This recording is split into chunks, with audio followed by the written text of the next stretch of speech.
우한 폐렴의 공포가 날이 갈수록 확산되고 있다. 우리나라에도 벌써 4번째 확진자가 나왔고 얼마나 더 퍼져나갈지는 알 수 없다. 더 이상 병이 퍼지는 걸 막기 위해서 아무리 극단적인 조치라도 취해야 하는 것 아니냐는 말이 나오고 있다. 청와대 국민청원 게시판에는 중국인들의 한국 입국을 금지해달라는 청원도 올라왔다. 참여 인원은 이미 50만 명을 돌파했다. 대한의사협회도 지난 26일 대국민 담화를 통해 정부는 최악의 시나리오를 가정해 중국에서 들어오는 사람들에 대한 전면적인 입국 금지 조치 등도 준비해야 한다고 말했다. 그러나 정부는 중국인 입국 금지를 검토하고 있지 않다는 입장을 고수하고 있다. 아니, 입국 금지 조치를 했다가 바이러스를 완전히 통제하게 됐을 때 다시 풀어주면 되는 거 아닌가? 대체 왜 이렇게 신중한 걸까? 유튜브 댓글로 우한 폐렴 때문에 난린데 정부가 왜 중국인 입국 금지를 하지 않는 건지 알아봐달라는 의뢰가 들어와 취재해봤다.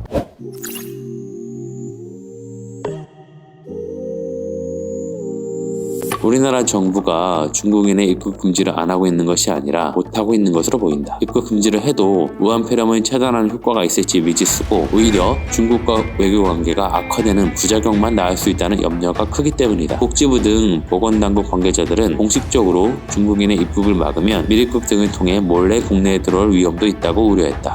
만약에 우한폐렴에 걸린 미입국자를 잡지 못하면 국내 방역망은 그냥 뚫려버리는 거예요. 차라리 입국을 시키고 검역을 통해 증상이 의심된다면 격리에 치료하는 게 낫다는 얘기죠. 박능우 복지부 장관은 일괄적으로 어떤 국적을 가진 사람을 금지한다는 것은 국제법상 어렵다. 검역을 더 강화해서 국적에 관계없이 증세가 있거나 병력이 있는 분들을 걸러내는 게 맞는 방법이지 특정한 국가의 국적을 기준으로 금지하는 것은 굉장히 큰 문제를 야기할 수 있다고 설명했다. 우리나라 포함 194개국이 가입한 세계보건기구의 국제보건규칙 2조에 따르면 바이러스 감염자에 대해 감염은 통제하되 불필요하게 국가 간 이동을 방해해서는 안 된다고 나와 있다. 감염자에 대한 입국을 거부할 수는 있는데 병이 발병한 나라의 국민 전체의 입국을 막을 수는 없다는 것으로 해석된다. 단순히 공포심이나 혐오감만으로 입국 금지 조치를 취하기는 어려울 것으로 보인다. 때문에 예전에 사스나 메르스가 발생했을 때도 우리나라는 병이 생겼던 중국이나 중동국가 국민의 입국을 막은 적이 없다. 근데 WHO의 권고는 강제성이 없다. 만약 우리나라 정부가 강행을 한다면 할 수도 있는 거다. 대만은 중국인 관광객을 모두 내보내고 추가 중국인 관광객을 받지 않기로 했다. 말레이시아는 우한시가 있는 후베이성에서 오는 중국인의 입국을 일시 금지하기로 결정했다. 하지만 우리나라 정부는 WHO 등 국제사회와의 관계, 특히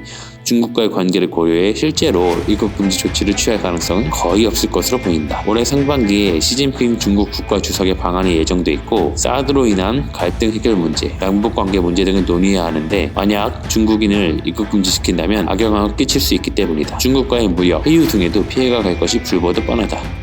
복잡하구나 복잡해. 쉬운 문제가 아닌데 대체 언제까지 불안에 떨어야 하는 걸까? 각 병원의 의료진들과 보건당국 관계자들 정말 고생 많으십니다. 조금만 더 힘내주세요. 그리고 우리 모두 손 잘 씻고 되도록 마스크 착용하며 예방에 힘씁시다. 당신도 취재를 의뢰하고 싶다면 구독하고 댓글로 의뢰하시라. 지금은 다니던 대학교가 폐교하게 되면 그 학교 학생들은 어떻게 되는지 알아봐달라는 의뢰가 들어와 취재 중이다. 구독하고 알림 설정 누르면 조만간 취재 결과가 올라올 거다.